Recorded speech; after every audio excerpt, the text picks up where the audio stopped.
हाय everyone, मैं Joy Roy. Welcome to my channel Shiv Shakti tarot 777। आज फिर से आ गई हूँ आपके लिए एक मंथली प्रेडिक्शन का रीडिंग लेके according to your zodiac sign. अभी जिस जोडियक साइन का प्रेडिक्शन या रीडिंग करने वाली हूँ वो है कैंसर। कर्क राशि के लिए ये रीडिंग रहेगा। आप जो पहले से ही जिसको पकड़ के आप रीडिंग देखते हो, मतलब आप मूनशाइन से अपनी रीडिंग देख रहे हो तो अकॉर्डिंग टू योर मूनशाइन देख सकते हैं। अगर आप सनशाइन से आपकी रीडिंग देखते हो तो आप सनशाइन से आप जो जोडियक साइन के हैं उसकी रीडिंग आप देख सकते हो।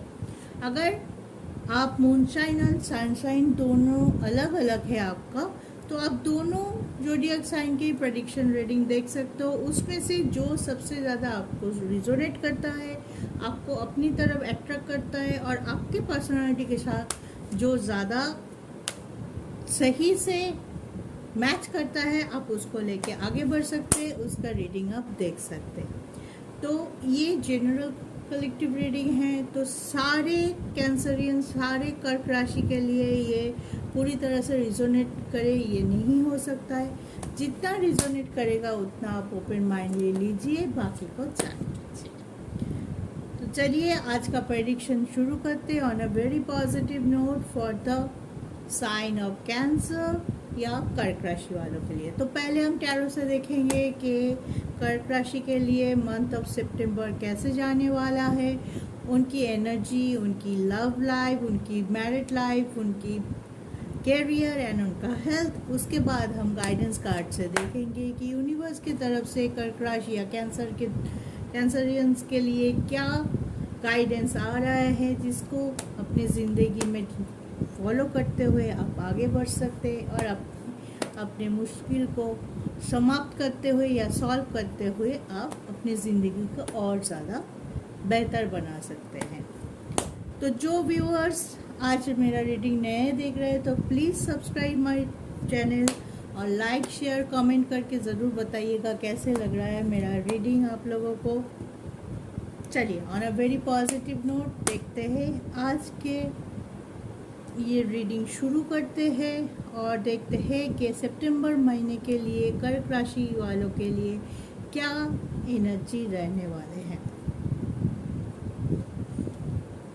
The hierophant and bottom of the deck is night of sword. आप बहुत ज़्यादा बिजी रहने वाले हो सकते हैं। कोई आपके घर में या ऑफिस के काम पे भी बिजी रह सकते हैं, या आप अपने पर्सनल लाइफ में भी कोई शुभ कार्य हो सकता है आपके घर में, या आप नए घर बना रहे हैं, नए कुछ काम कर रहे, कोई सेटअप कर रहे, नई बिजनेस कर रहे, शुरू कर रहे, कुछ ना कुछ काम पे आप बहुत ज़्यादा बिजी रहने वाले हैं, फोकस रहने वाले हैं और हर काम पे एक बैलेंस बनाने की कोशिश करेंगे। लेकिन कभी कभी ये हो सकता है कि आप इमोशनली कोई गलत डिसीजन ले लें, क्योंकि आप बहुत क्विक थिंक करने वाले हैं। ठीक है, बहुत कम सोच के या कम ड्यूरेशन में सोचते हुए आप कोई डिसीजन ले सकते हैं। तो उस पर थोड़ा ध्यान रखिएगा ताकि आपका कोई डिसीजन, कोई इम्पोर्टेंट डिसीजन खराब ना हो जाए आपके। अगर आपको लगे कि आपसे ठीक से कोई डिसीजन नहीं लिया जा रहा है या कोई कंफ्यूजन आ रहा है आपके मन में कि ये रास्ता लूँ कि ये रास्ता लूँ, तो आप किसी बड़े बुजुर्ग या कोई ऐसे इंसान, आपके फ्रेंड हो सकते, मम्मी पापा हो सकते, जो आपके लिए अच्छा एडवाइस दे सकते हैं, उनकी एडवाइस आप ले सकते हैं। तो मेरी कहने का मतलब है आप पॉजिटिव तो रहेंगे, वर्क पे फोकस रहेंगे, डेडिकेटिवली हार्ड वर्क सब कुछ करेंगे।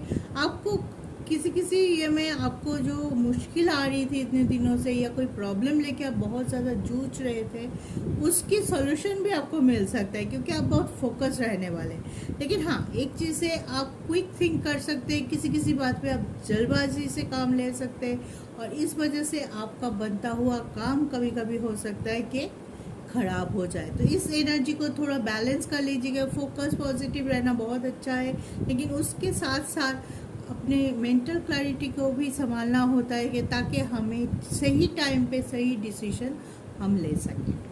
ओके, तो चलिए देखते हैं कैंसरियन अब आपके लिए कैसा होने वाला है आपका career for the month of सितंबर। इस कार्ड देख लेते हैं। The moon,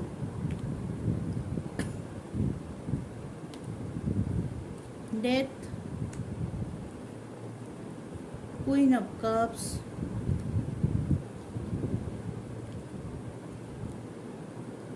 six of cups,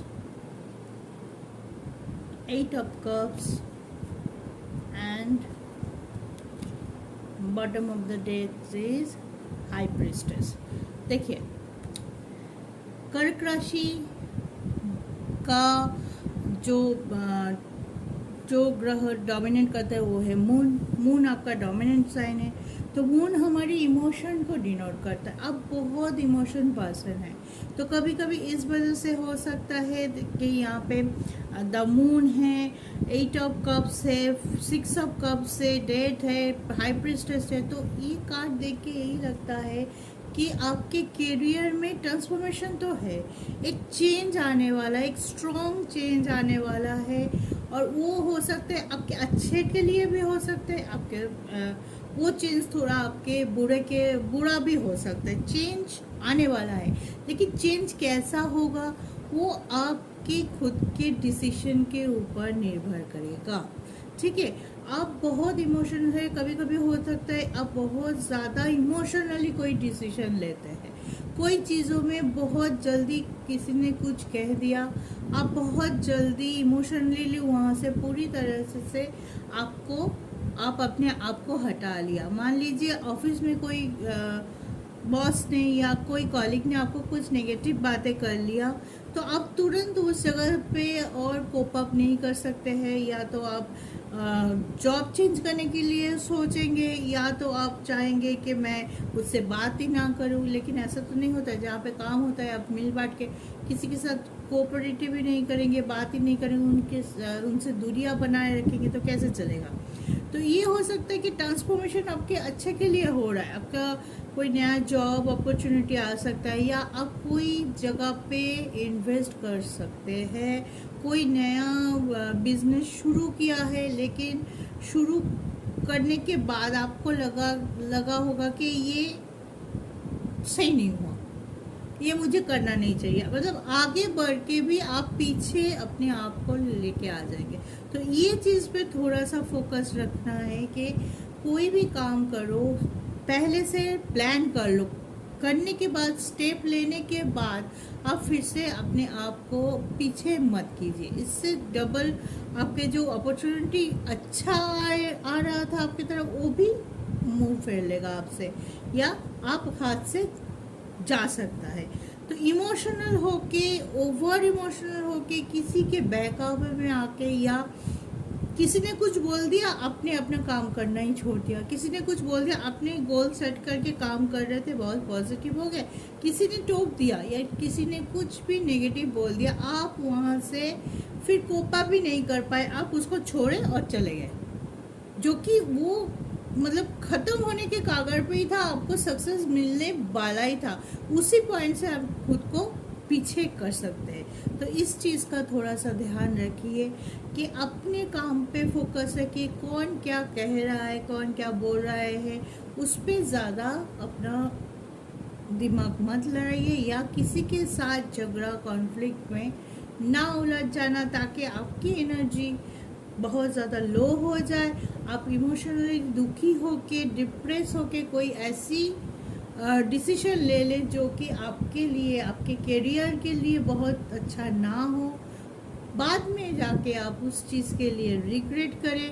और अगर आपके इंटेंशन कोई छुपा हुआ हो सकता है कि कोई, तो हाँ, ये हो सकता है कि हाँ आप अपने आप को समय के साथ, टाइम के साथ मॉडिफाई कीजिए, अपडेट कीजिए, और अभी के लिए जो चीज़ सही है वो चूज़ कीजिए।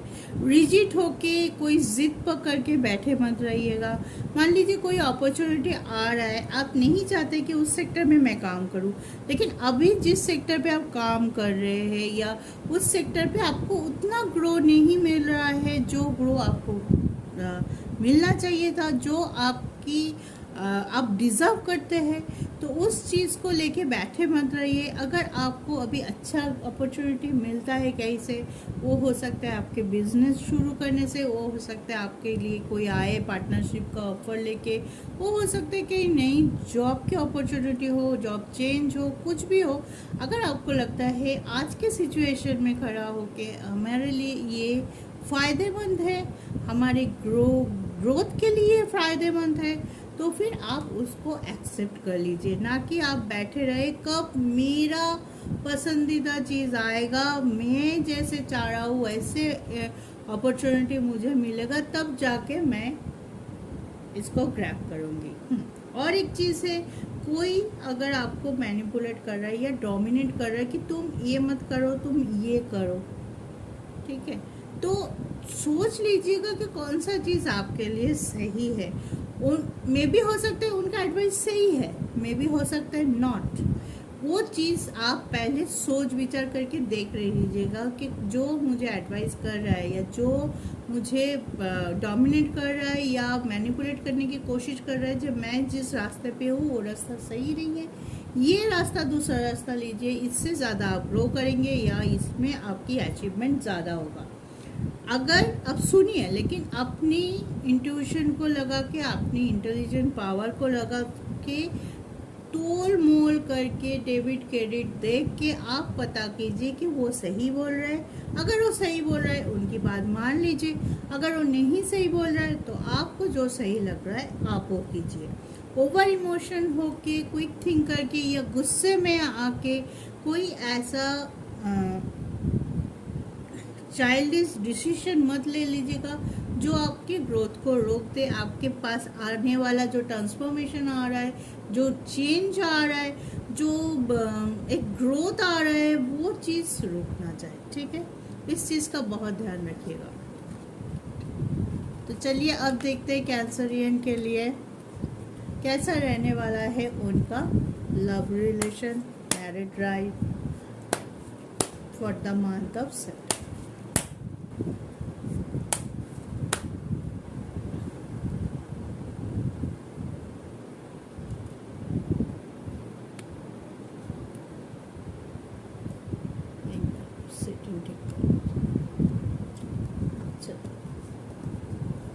अब देखते हैं कैसा रहेगा कैंसरियन के लिए, कर्क राशि वालों के लिए उनका रिलेशनशिप वाइज कैसे जाने वाले हैं सितंबर महीना।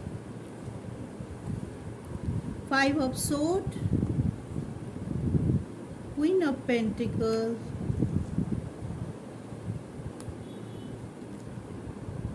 Six of wand, 3 of wands, Ace of wand, fire energy है आपके रिलेशनशिप, और 5 ऑफ पेंटिकल बॉटम से, ठीक है। कार्ड देख पा रहे हैं आप, सही है ना। तो कैंसरियन आपके रिलेशनशिप वाइज अभी मुझे लग रहा है आप किसी चीज़ का बहुत बेसब्री से इंतज़ार कर रहे हैं, ठीक है।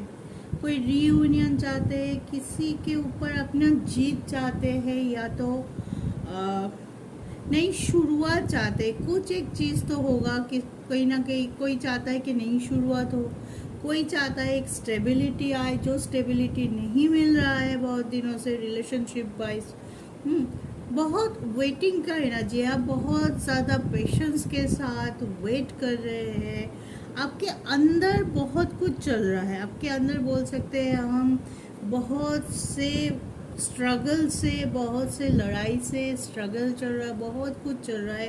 एक किनारा ढूंढ रहे हैं, बीच समुंदर में है आप, एक किनारा ढूंढ रहे हैं और उसके लिए बहुत स्ट्रगल कर रहे हैं, बहुत ज़्यादा पेशेंस रख रहे हैं कि मुझे मेरा क्लैरिफिकेशन, मेरा वो चीज़ जो मेरा है वो मुझे मिल जाए।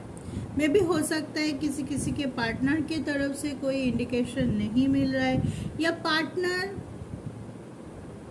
आप फीलिंग्स तो आपका बहुत ज़्यादा पैशनेट से फीलिंग्स है, आप बोल नहीं पा रहे लेकिन अंदर से आप बहुत ज़्यादा पैशनेट फील कर रहे हैं आपके पार्टनर के लिए, या उनसे कोई आंसर चाहते हैं कि पॉजिटिव कोई आंसर मिल जाए मुझे उनकी। लेकिन आपके पार्टनर में भी हो सकता है कि आपके पार्टनर अभी थोड़ा सा वेटिंग के ये में है, या तो कुछ एक्सप्रेस ही नहीं कर रहे, या तो कोई डिसीजन लेने के मूड में ही नहीं है, वो अपने आप पे कंसंट्रेट कर रहा है अभी कि मैं किस बात से खुश होंगी, उस पे ज़्यादा ध्यान है उनका। कि रिलेशनशिप दोनों की मिला जुला बात होती है, एक कभी भी कंट्रोल नहीं कर पाता है रिलेशनशिप को। लेकिन अभी जो एनर्जी निकल के आ रही है, ऐसे लग रहा है कि आपके पार्टनर अभी ज़्यादातर टाइम खुद के हैप्पीनेस के ऊपर, खुद के जो डिमांड है उनको फुलफिल करने में व्यस्त हो सकता है, इसीलिए आपके ऊपर वो फीलिंग जाहिर नहीं कर पा रहे या वो अटेंशन नहीं दे पा रहे। में भी हो सकता है कोई बहुत ज़्यादा ग्रांटेड ले रहा है आपको, इस वजह से आप परेशान बहुत है अंदर से बहुत। लेकिन अंदर में जो आपकी स्ट्रगल चल रहा है वो चीज़ आप दिखाना नहीं चाहते, आप पेशेंस के साथ वेट करते हो, आप पे विश्वास है कि आपकी जीत ज़रूर होगी, आपको आपकी जो विश है वो मैनिफेस्ट ज़रूर होगा और आपको अपनी पार्टनर ज़रूर मिल जाएगी। जैसे आप चाहते हैं वैसे रियूनियन ज़रूर होगा, नई शुरुआत होगा और आपके पार्टनर आपके पास ही आने वाला है, कहीं नहीं जा रहा है। इतना विश्वास लेके आप उनकी वेट कर रहे हैं पेशेंस के साथ, आप कुछ आर्गूमेंट में नहीं जा रहे हैं, ना कुछ पूछ रहे हैं, ना कुछ उनके लिए यहाँ तक ये भी नहीं पूछ रहे तुम ऐसे क्यों कर रहे हो, ये क्यों नहीं कर रहे हो, कुछ भी नहीं पूछ रहा है। बहुत ही पेशेंस के साथ उनका वेट कर रहे हैं कि हाँ एक दिन ज़रूर आएगा जब वो उनकी गलती समझ पाएगा और मेरे पास लौट आएगा। ऐसे फीलिंग्स है गाइस, बहुत पेशेंस है, बहुत वेटिंग और पेशेंस की एनर्जी बहुत ज़्यादा आ रहा है आपको। बहुत पेशेंस के साथ आप वेट कर रहे हैं ताकि आपके पार्टनर से कोई ग्रीन सिग्नल आपको मिल जाए और आपको ये विश्वास है कि कभी ना कभी ये मिलेगा। मे बी आप लोग अगर कोई नई शुरुआत भी करना चाहते हैं दूसरे को, तो मुझे नहीं लगता ये शुरुआत आप अपनी तरफ से कर पाएंगे। मे भी हो सकता है कि आपके पार्टनर आपसे बोले कि मैं ब्रेकअप करना चाहती हूँ, मैं मूव ऑन करना चाहती हूँ। आप बहुत पैशनेट लग रहे हैं आपके पार्टनर की तरफ। वो हो सकता है आप शादीशुदा हो ना हो, आप रिलेशनशिप में हो, तब भी मुझे लगता है आप कोई डिसीजन नहीं ले रहे हैं, आप वेट कर रहे हैं वो आएंगे, ऐसे वेटिंग में हैं। और आप बहुत ही पॉजिटिव लग रहा है, आशावादी लग रहा है कि हाँ वो आएंगे, इतना कॉन्फिडेंट है, इतना पेशेंस है कि मैं क्या बोलूँ। लेकिन आपके पार्टनर थोड़ा देर लगा रहा है, उनकी एनर्जी अभी मैच नहीं हो रही है, वो नहीं चाहता है कि अभी के लिए वो कोई कमिटमेंट दे आपको। वो टाइम ले रहा है, आपके पार्टनर टाइम ले रहा है और आप वेट करने के लिए तैयार है, वेट कर भी रहे हैं और आशा के साथ, बहुत होप के साथ। आप एक होपफुल एनर्जी है आपकी तरफ से, पैशन है, लव है, सब कुछ है, ठीक है। तो कोई बात नहीं, आप वेट कीजिए ताकि आपको आपकी मनपसंद विश मैनिफेस्ट हो जाए। बैलेंस रखिए अपने आप की एनर्जी और हो सके तो कम्युनिकेट करने की कोशिश कीजिए पार्टनर के साथ, उनको समझाने की कोशिश। आप बिल्कुल नहीं समझाने की कोशिश कर रहे हैं ना, आप चुपचाप वेट कर रहे हैं कि आएंगे। लेकिन कभी कभी होता है कि अपने फीलिंग्स बोलना भी ज़रूरी होता है। शायद उनको आपकी फीलिंग्स का पता ही नहीं है कि आप कितने पैशनेट है उनके लिए। ये भी हो सकता है कि वो भी कन्फ्यूजन में है कि क्या ये तो बंदा या बंदी जो भी हो, ये तो कुछ बोल ही नहीं रहा है, मुझे कैसे पता है कि मेरा क्या वैल्यू है इनके ज़िंदगी में।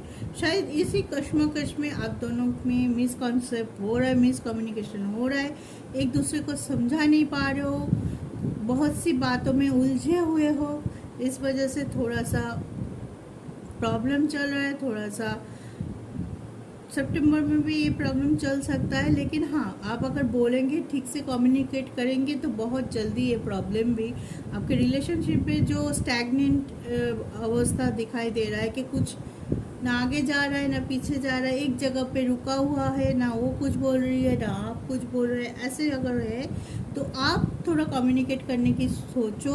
अगर आपको हिम्मत नहीं हो रही है या करना नहीं चाहते हो, बैलेंसिंग की प्रॉब्लम है, कोई डर है, कोई नेगेटिव फीलिंग आ रही है, तो उसके लिए अपने आप को बैलेंस कीजिए, मेडिटेट कीजिए, ताकि वो नेगेटिविटी आप अपने मन से हटा सके, भगा सके उस डर को।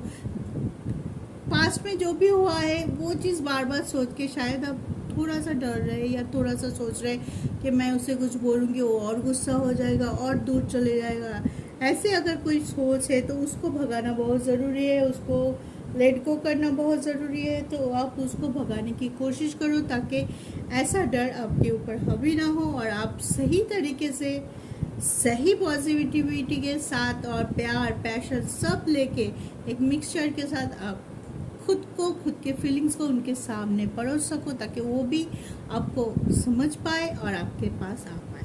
ठीक है, पॉजिटिव रहिए और कम्युनिकेट करिए। कम्युनिकेट नहीं करेंगे तो कैसे समझेंगे? ठीक है, बोलना, कभी कभी बोलना बहुत ज़्यादा ज़रूरी है। अगर आपको ना भी बोलना है वो भी आपको क्लैरिटी के साथ बोलना पड़ता है। कभी कभी कभी आपको हाँ बोलना है तो वो भी आपको क्लैरिटी के साथ बोलना पड़ता है। तो चलिए देख लेते हैं अब कैंसरियन के लिए कैसा रहने वाला है उनका हेल्थ वाइज सितंबर महीना।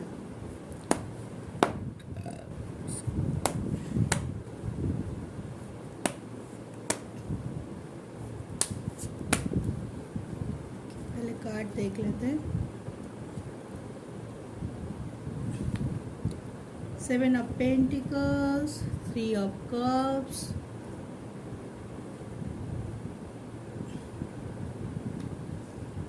6 of Sword, 4 of Sword, Magician, and bottom of the deck is Hierophant. Health ठीक रहेगा, ज़्यादा मत सोचिए, जो मिल रहा है उसको लेके खुश रहिए। अगर आपको ईश्वर ने इतना दिया है तो समझिए अभी के लिए इतना ही आपके लिए बहुत है। तो ज़्यादा मत सोचिए कि क्या होगा, ज़्यादा मैं इन्वेस्ट नहीं कर पा रहा हूँ, ज़्यादा ये नहीं कर पा रहा हूँ, ये सोच सोच के आप अपने मेंटल इशू को, मेंटल हेल्थ को परेशान कर सकते हैं। इस वजह से छोटा मोटा नहीं, थोड़ा ज़्यादा इशू आ सकता है, खर्चा हो सकता है आपका और आप इस बात को लेके भी हो सकता है कि मैंने क्या हो गया, छोटी सी बीमारी हुई और मेरा इतना खर्चा हो गया, मैं सेविंग्स ही नहीं कर पाया। ऐसे ही हमें टेंशन बढ़ सकता है, थोड़ा फाइनेंस को लेके, रिलेशनशिप को लेके टेंशन रह सकता है। लेकिन 3 ऑफ कप्स से मैजिशियन है, तो अगर आप इस एनर्जी को थोड़ा बैलेंस कर पाए तो आपकी हेल्थ इशू उतना नहीं होगा जितना मुझे लग रहा है कि हो सकता है। अगर आप डिसबैलेंस रहे, अगर आप नेगेटिव एनर्जी पे रहे, हो सकता है कि ओवर सोच, बहुत ज़्यादा सोच रहे, बहुत ज़्यादा नेगेटिव हो रहे, बहुत ज़्यादा इमोशनली हो के नहीं मेरे से कुछ नहीं होगा, कुछ फ़ायदा नहीं है, मैं जितना भी करूँ मुझे उसके हिसाब से नहीं मिल रहा है, या मुझे और चाहिए था, मैं और डिज़र्व कर रही थी, मुझे इतना सा मिल रहा है। इस बात को लेके ज़्यादा दुखी परेशान मत होइए, ताकि आपका मेंटल पीस ख़त्म हो जाए और उसके वजह से आपको आपकी इम्यूनिटी, जब हम मेंटली वीक रहते हैं तो वो चीज़ हमारी इम्यूनिटी को हार्म करता है, और इम्यूनिटी वीक हो जाता है तो हम फिज़िकल भी इशू शुरू हो जाता है, फिज़िकल इलनेस की इशू भी शुरू हो जाता है। तो उस चीज़ का आप ध्यान रखो। बाकी कार्ड वाइज आपका उतना बड़ा कुछ नहीं हो सकता, सिर्फ आप अपने आप पे कंट्रोल रखिए, अपने आप की एनर्जी को बैलेंस रखिए, ताकि कोई भी नेगेटिव एनर्जी आपके ऊपर हावी नहीं हो। कोई भी ओवर सोच व ओवर थिंकिंग करके अपने दिमाग को परेशान मत कीजिए। इसके वजह से क्या होगा, प्रेशर, बीपी का, अगर किसी किसी को थायराइड है, किसी किसी को डायबिटीज़ है, तो वो चीज़, स्ट्रेस जितना आप लेंगे वो चीज़ बढ़ जाता है, उसके वजह से आपके इशू आ सकता है। फाइनेंशियल लॉस हो सकता है कि डॉक्टर के पीछे, दवाई के पीछे, टेस्ट के पीछे पैसा चले गया, मैं सेविंग्स नहीं कर पाया, जो इम्पोर्टेंट कामों के लिए मैं वो पैसे को बचा के रखा, वो चीज़ मुझे हेल्थ इशू में निकल गया। ठीक है, तो इस चीज़ का थोड़ा ध्यान रखिए। बाकी बड़ा कुछ तो नहीं दिखाई दे रहा है, लेकिन हाँ, आपकी एनर्जी वाइज कोई आपकी एनर्जी डिसबैलेंस के वजह से आपके हाथ में है, मैं इतना बोल सकती हूँ, आपका हेल्थ आपके हाथ में है। आप अगर आपकी एनर्जी को पॉजिटिव रखेंगे, जितना सोचना है उतना सोचिए, थोड़े में खुश रखिए, खुश रहिए, जो मिल रहा है उसको लेके, हाँ अभी ये मिला है, बाकी बाद में मिल जाएगा, जो मैं डिज़र्व करती हूँ भगवान वो कभी ना कभी वो तो सबको देता है।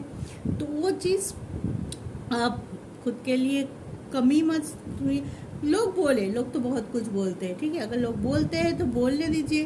खुद के लिए खुद को लूज़र समझते हुए या मेरे से कुछ नहीं होगा ऐसे एनर्जी में मत रहिए, ताकि आप अपने हेल्थ इशू को नज़रअंदाज कर दे, या इस टेंशन की वजह से, स्ट्रेस की वजह से आपका कोई बड़ा हेल्थ इशू आ जाए और आपको खर्चा ज़्यादा हो जाए, सेविंग्स ना कर पाए, ज़्यादा खर्चा हो जाए, जो इम्पोर्टेंट चीज़ के लिए आप पैसा बचा के रखे थे वो ना कर पाए। ठीक है, तो ये था कैंसरियन के लिए, कर्क राशि वालों के लिए सितंबर महीना कैसा रहेगा, उनका एनर्जी, उनका कैरियर, उनका रिलेशनशिप एंड उनका हेल्थ। अब हम देखेंगे यूनिवर्स के तरफ से क्या आने वाला है गाइडेंस उनके लिए, ताकि उस गाइडेंस,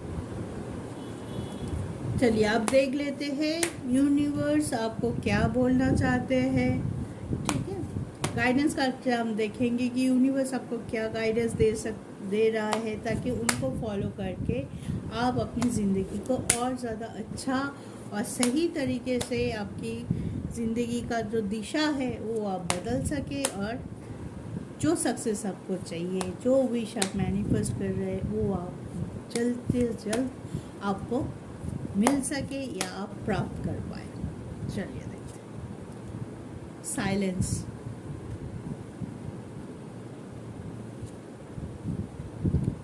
इंटेंसिटी,